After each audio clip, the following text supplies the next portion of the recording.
رمضان يا رمضان رمضان يا رمضان رمضان يا رمضان رمضان يا رمضان. Құрметті ораза ұстаушы мұсылмандар, Аллах тағала сіз бенен біздің оразамызды қабыл етсін.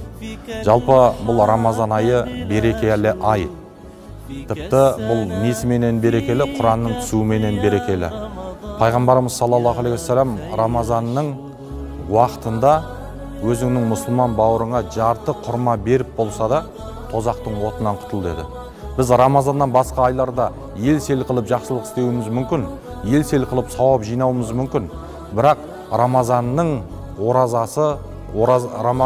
оразасындағы мұсылман бауырыңа жарты құрманың берудің өзі сіз бенен бізді тозақ отынан құтқарып жібереді екен. Ал басқа айларда құтылмауымыз мүмкін, қанша жақсылық жасасақ та. Міне Рамазанның берекеті осы екен. في أولك رحمة